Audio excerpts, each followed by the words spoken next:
I see the back of a man, and he is like this, what do I say, that kind of white dress on, and he has like a belt around himself.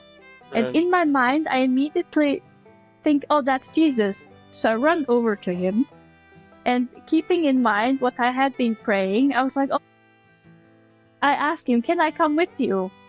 And he gives me his hand, and I only see his hand. I never see his face. And he says, yes, come. Wow. And then the moment I touch his hand, we immediately start traveling through the water. And I just remember everything was so clear, so beautiful.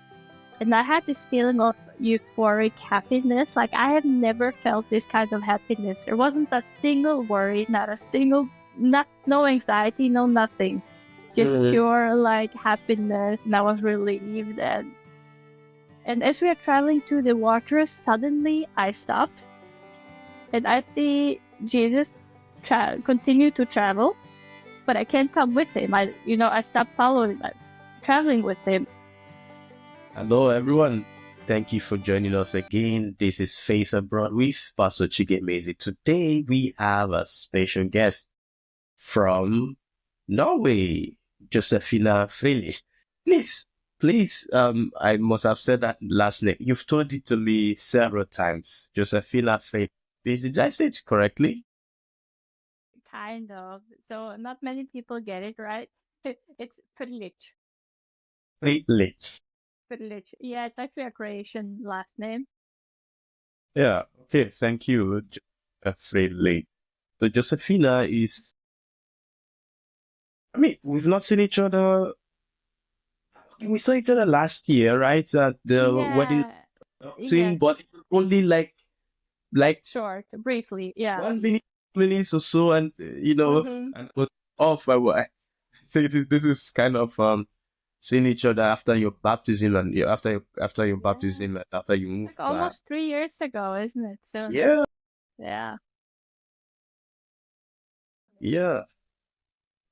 So Jozefina, you're welcome to Faith Abroad. I'm so glad that you are ready to and you are willing to share your testimony, your story with us today. Yeah, thanks for having me. I'm really happy I get to hopefully inspire some people, or at least to share what God has done for me. And he does promise to be there for everyone who chooses to follow him. So might be a good testimony to share. Excellent. Thank you for coming. So can you share a bit of your background? So what I know is you're from Norway. You moved to Berlin. You got baptized. You moved back to Norway, but maybe not maybe. Yeah, many things I don't know. So maybe you wanted to share something about yourself first, or your background. Yeah, so I'm born and raised in Norway. My family is Croatian, however, or Croatian Bosnian. They came to Norway as refugees back in the 90s. But me and my little brother were born here. So born into a Catholic family. Had somewhat of a Catholic upbringing. At least until I was a teenager, and then I kind of had lived out my teenage years not very Catholic. So my journey to Berlin was a bit longer. So I was in Hamburg for almost 5 years, actually, before I moved to Berlin. And then I was 5 years in Berlin. And then, I got baptized and I moved back to Norway right after that. It was quite a journey I did to kind of end up exactly in the town where I was born, the last place I wanted to live in when I was younger. But life is funny that way. Yeah. So you kind of lived a nomadic life, So I mean, your family has this nomadic life, kind of, right? Yeah, kind of. And I think especially after, because I moved from home at 16, and then I went to high school a bit further up in Norway. And after that, I moved to Denmark for a year, and I was in Hamburg, and I moved so many times around there. And then I moved to Berlin, and Yeah, before my baptism, I thought I'll move somewhere else in Germany. So it has been a lot of, not being settled anywhere. Yeah, yeah, Yeah. yeah, yeah. Okay. Wow. And this is also why this your story fits because trying to, capture beautiful, inspiring and God moving stories of um nomads or migrants Hmm. in Europe. Yeah. What brought you actually to Berlin? What was your life like before your conversion? The reason left Norway was to study to become a professional dancer, professional contemporary dancer. Ever since I started my first dance class, I had my mind set on, oh, this is what I need to do with my life. I need to be a professional dancer.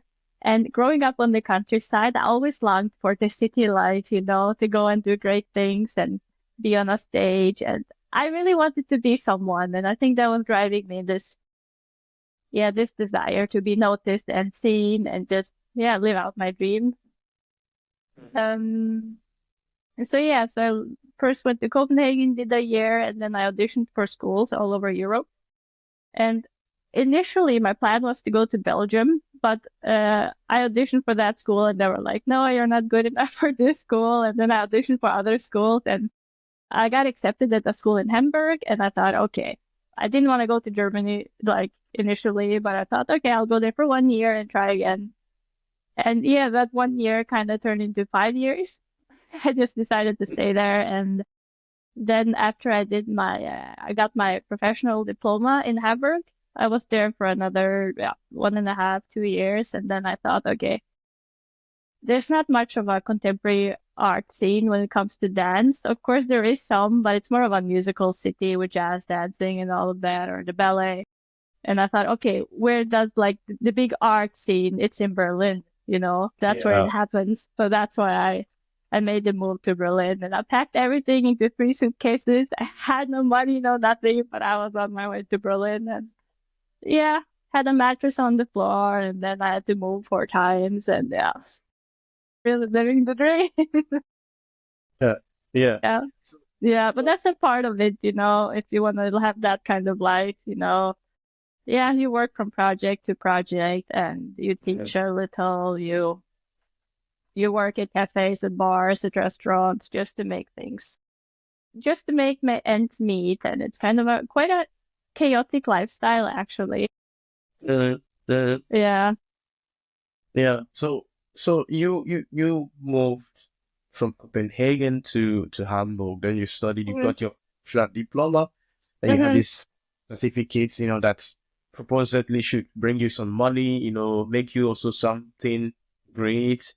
And Mm-hmm. then things were not like you didn't feel the vibe, if I should use it, in Hamburg. Yeah, And of course, exactly. Berlin is the city of culture, so arts, Yeah, music, or whatnot. And you are like, okay, let me move there too. exactly. You wanted to make, That's where it happens. Yeah, yeah, yeah. yeah.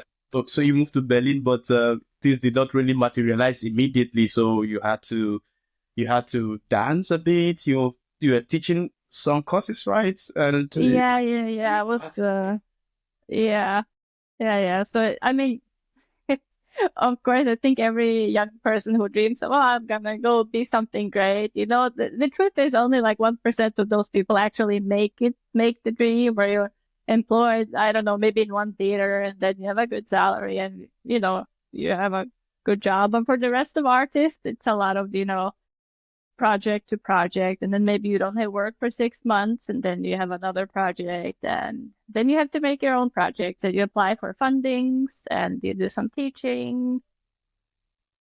Yeah. uh, uh, Mm, so in this chaos that you were, yeah. um, because you said it was kind of chaotic, and then in this chaos that you were, uh, do you mind if I ask you, were you religious or spiritual before then saying getting this encounter with Adventism? Yeah. I mean, the answer is both yes and no. I was quite religious as a child.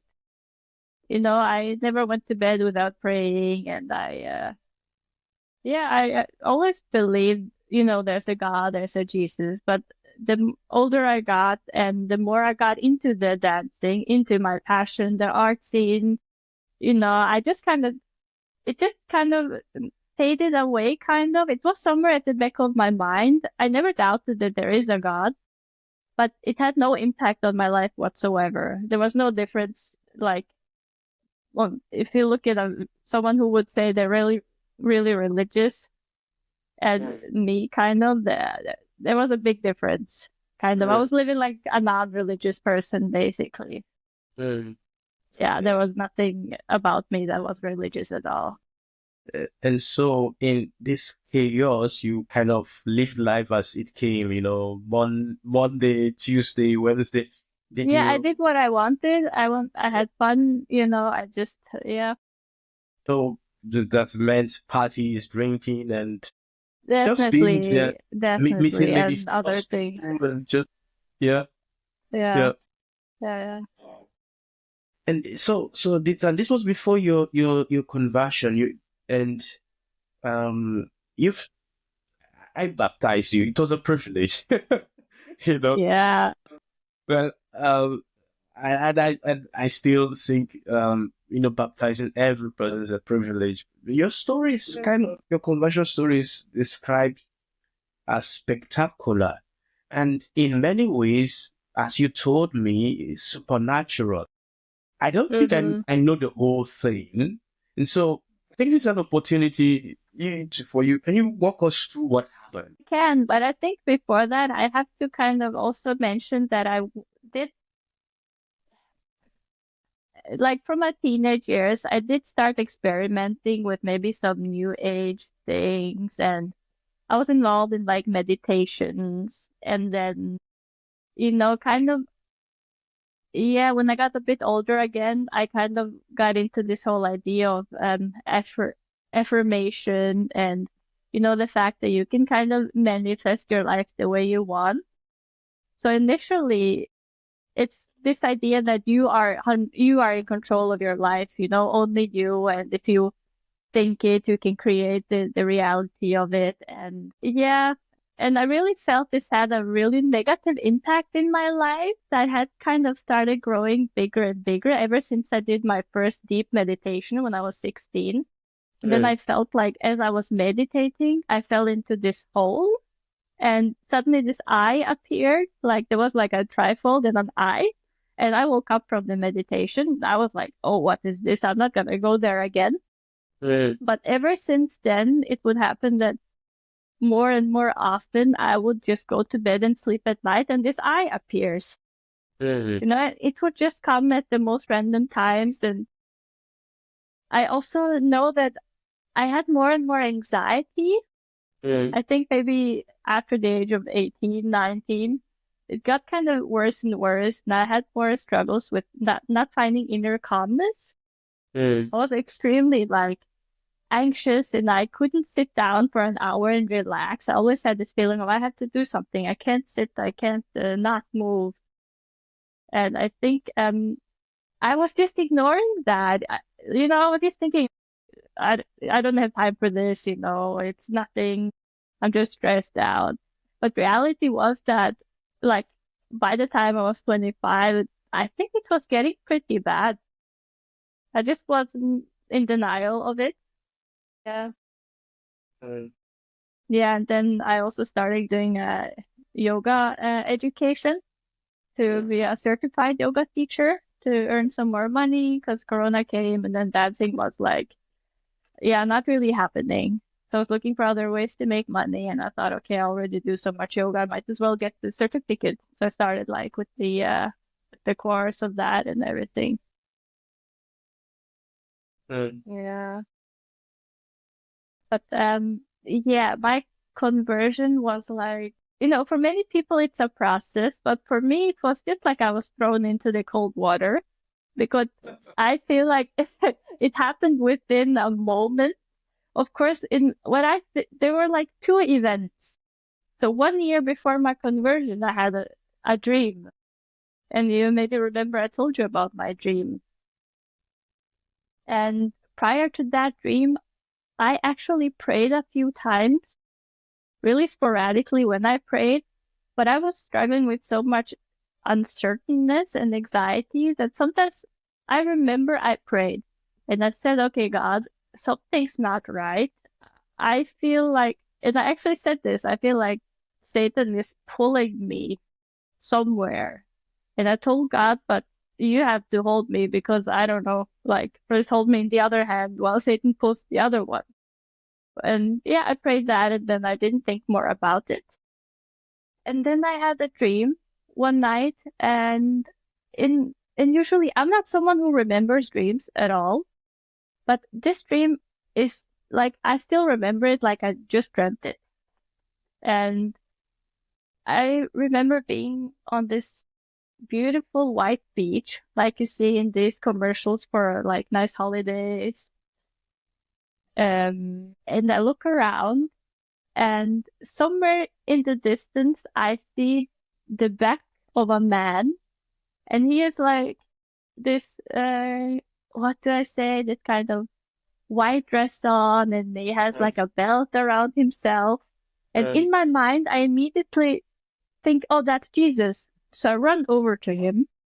And keeping in mind what I had been praying, I was like, oh, I asked him, can I come with you? And he gives me his hand, and I only see his hand. I never see his face. And he says, yes, come. Wow. And then, yeah, and then the moment I touch his hand, we immediately start traveling through the water.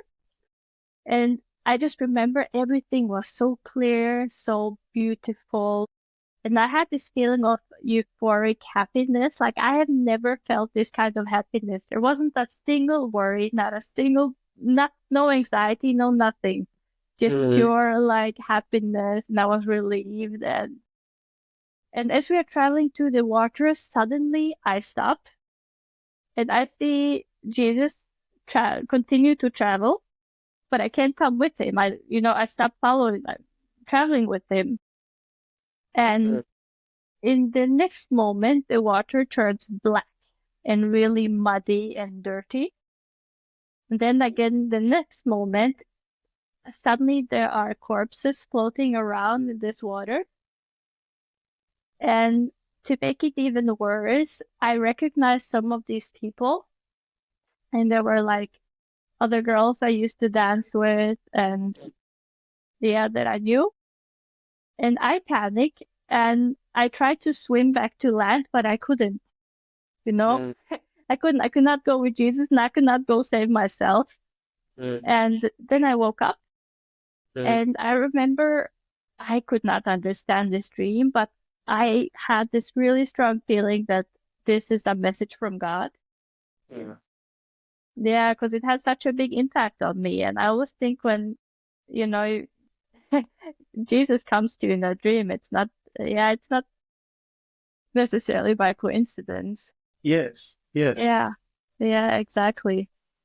So in your dream, this is magnificent. In your dream, you were walking kind of through the waters, so many, by the way, there's so many symbols in your dream that I'm tempted, but to start going into, but you're walking through with Jesus, but you discover that you stopped yourself. You're the one who stopped. And it was that moment that you stopped that things change, so just like also Peter, he had his focus on Jesus, and when he turned, then he saw that the waves were strong, and then he started sinking. You had that's kind of a similar experience, but yours is even more profound in the sense of you were sinking in a muddy water, and there were corpses, and there are people. Kind of. Yeah, because the water, like, we were traveling already in the water, through the water. Because we were in the water when we were traveling, so it was underwater actually, yeah. Wow. Yeah. And then there are people you could recognize in the chaos that you were living. So you woke up and you were like, what's this? Yeah. I didn't get it. Because like it was scary. And somewhere in my mind, I thought maybe it's a warning of something, but you, you have to think I was so in the world that I had no idea about like what this could mean. I knew it was something not good, but I was so spiritually detached. How do you call it? Detached, that I just, yeah, I had no idea. But I remember thinking and kind of telling God, like, okay, if this is a message, you just have to be clearer because I have no idea what this means. And I continued living my life as normal, but I still had it back in the back of my mind sometimes. Mm, mm. And yeah, Yeah, so you were so much in darkness in itself that you couldn't recognize what and it was was going. yeah, So yeah, that you were okay, you want to follow Jesus, but you're still not following, and then you're sinking, you know. hmm, And so yeah. what happened next? What happened next? Well, next happens that an entire year goes by, and the dream has no impact on my life, other than me being kind of questioning, should I be worried? Like, am I in trouble? Turns out I was in trouble, but I didn't know that then. And yeah, so one dream later, I remember this was in the Corona chaos, and at that time I was living with my ex-boyfriend together, and he had gone to work, but I had no work because of Corona. And I remember being at home on my yoga mat because I don't know if I was gonna prepare a class or what I was doing, but I remember I had like punk music, or well, I was really into punk music. I had punk music on my ears blasting, with not so like good lyrics and stuff like that. And as I'm standing there, it was just like, I can't really explain it, but there was just, I would say maybe 10 seconds that changed my entire life. And I was standing there, and all of a sudden, it's like I hear God talking to me. It wasn't like I couldn't hear it with my ears, but it spoke to my heart. And this experience was so overwhelming that I collapsed down to the ground Mm. and I started crying. I started crying. And in that moment, it's like God had opened my eyes and I finally understood sin. What Mm. I had been Mm. completely blinded to, I could finally see. And I cried because I was terrified. It was everywhere in my life, all Mm. around me. Every choice I had ever made, I saw how poorly those choices were made. This perspective of what God's will for my life is and how I should live if I claim to love Him. Yeah, this moment was actually really terrifying. And I know that I've heard a lot of other people tell me their conversion stories, and they're so happy stories. Oh, it was so amazing finding God. For me, it was the worst and most traumatizing experience ever because there was so much fear and so much, oh no, what have I done? Mm. Yeah. Let's go back to this 10 seconds Mm-hmm. about. So you had God, and that led to an overwhelming sense of the presence of God speaking to you. You know, Yeah. the way, whether you hear conversion stories, we are all different human beings. God meets us Mm-hmm. at ways. And I was kind of intrigued with the fact that people, when they're going to meditate, they use punk music. That is, why they use punk music to meditate. That's kind of Well, I wasn't weird. really meditating. I was just gonna stretch a bit, prepare Yeah, yoga class. But I like yeah, punk music, so I was like blasting it. yeah. Yeah, but Yeah. but in this punk music, that actually is not inviting. God spoke through. God, Yeah. was able to enter into your world and Mm-hmm. speak to you, just like God sent His only Son to die for us. No matter how dark the place is, no matter Yeah. what is going on, He was able to penetrate into this world that you had created for yourself, and He Mm-hmm. was able to speak Exactly. you. And by the way, the presence of God which is amounted to fullness of joy. So even when Moses met God, when John the beloved was in the presence of Jesus, he also collapsed. And this is what is going on. So God comes in to your world and you collapse, but you have also a sense of terror at one point, but it makes sense to you that, well, I am living in darkness, but you're so happy, you know? And you go over this a bit. Yeah, because I would say fear of God, but not like I was afraid of him, but just realized how, it's the creator of the universe. And there am I like, oh, right, so close to him. And this is very humbling. That really humbles you. And I think that was for me when he opened my eyes to sin and I felt his presence there. I was like, oh no, like, am I like, yeah. Like when you read in the Bible and, they fall down to the ground because something is so glorious and they hide their face. I kind of get that because, Yeah. yeah, Yeah. it really humbles you when you think like, light. And if you are darkness, you cannot win, and then you feel like, oh no, am I disappearing? What's going on? Mm, mm. Yeah, yeah, yeah, yeah. And so, did this change a perception of God or your perception of God? Uh, did it change Mm. something about God for you, or did it make God more profound for you? Well, like the changing of my perception of God happened I would say in the time afterwards, because I really needed to learn who God was. And it's a process I went through with God, because I had a Catholic upbringing, which again brought me kind of a not ideal picture of God, at least for me. And yeah, and then of course, this moment was so terrifying that yeah, it's a journey with God, but he is slowly, with the time shown me like who he really is and I know him better. But in that moment, like I realized God is very real, Yeah. no joking around. Like even though I was walking around thinking, yeah, there is a God, but I didn't understand like how real he was. And that's what brought me down to my knees. Wow. Yeah. And so you were brought down to your knees. You were Hmm. terrified. You had a kind of realization. Did it come with peace? It's okay. You had a realization. I'm insane. Every decision. But did it come Hmm. with an amount of peace? No peace. No Just peace at terror. the For moment. me, it was No, terror no. at the moment. At the moment, yeah, that came Yeah. afterwards. But There yeah, was no peace. So, so it dawned on you. You had to change many things in your life.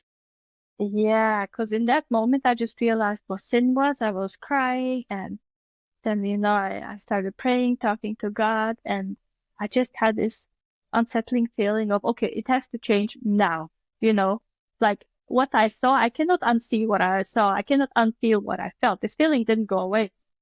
You know, Yeah.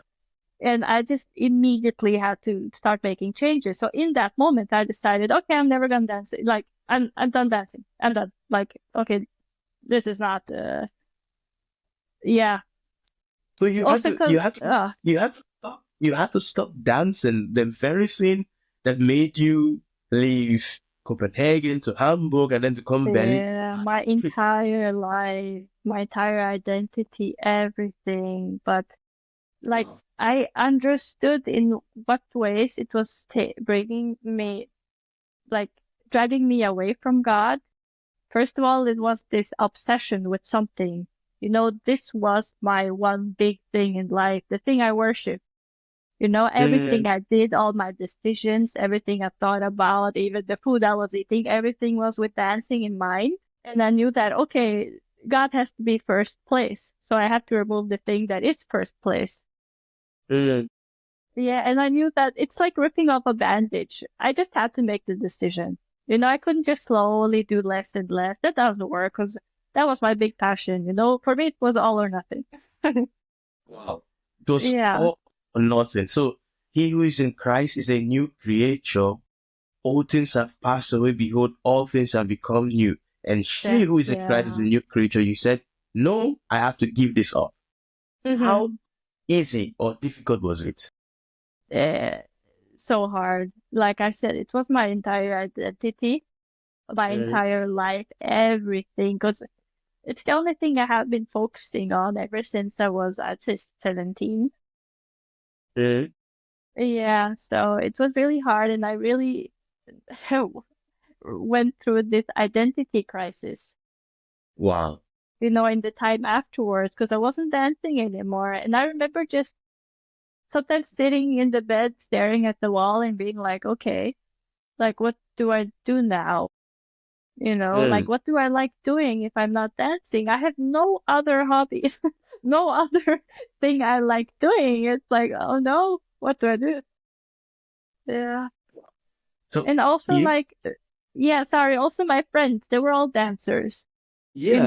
and I wasn't in that scene anymore. And I just felt this weird emptiness. And yeah, it was such a weird time. Also, because it happened so quickly from one day to another. I'm just staring at the wall. So you just said, no, I'm not going to do it. So you were preparing for a class for the next day or so, and you canceled it, right? Yeah, yeah. And did you write an email to your, say, Well, students? actually, it was just like, it wasn't my courses. I was jumping in for someone else because Okay. there was Okay. Corona, and yeah, due to Corona, I lost the courses I had. Uh, So I was just jumping in for someone else who couldn't. I was like, hey, sorry, I can't take your class. So that was so I was kind of lucky in that moment that I was not in like, I had no contract anywhere at that time. So I could just kind of jump off. uh, Yeah, well, yeah. So God works in mysterious ways. If you had a contract, that would have it would been be more difficult. be more Yeah. difficult. Hmm.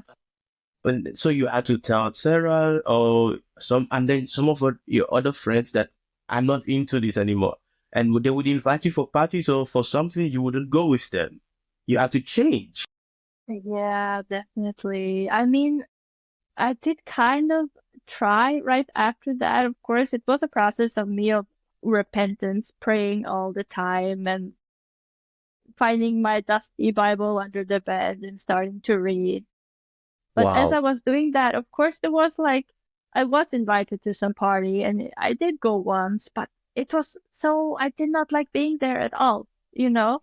I just Yeah. could not sit there and have fun anymore. It's so weird how that like used to, I would think, yeah, nice, let's get dressed, let's go have fun, maybe go to the punk bar or something, but I just did not feel good there because I was looking around and I was like, oh, there, like, Jesus, where are you? you know? Yeah. Yeah. Yeah, yeah. Yeah. Wow. So you gave up dancing, you gave up your friends, the contacts you had, Most you of are my now friends, yeah. most of your friends, and you are Yeah. now alone. What did you have to give up again because of this experience? Yeah, so the thing, a lot of my friends were like, I did have some close friends, and of course I've kept those 2, 3 close friends. But all the other ones, it's like you stop coming to morning training, dance classes, and then kind of contact just disappears. And yeah, and yeah, I would say some of those friendships kind of naturally ended. Because Yeah. I just disappeared. I had no idea how to explain anyone what happened. And I didn't confess to my friends until like maybe 6, 7 months later, to my close friends. I just had no idea how to tell them, like, hey, by the way, I'm really religious now. Mm. Yesterday we were drinking together, and today, like, no, I follow Jesus now. And I don't know, I felt this also a bit awkward, and I wouldn't say embarrassing, but I just had no idea how to explain this to someone.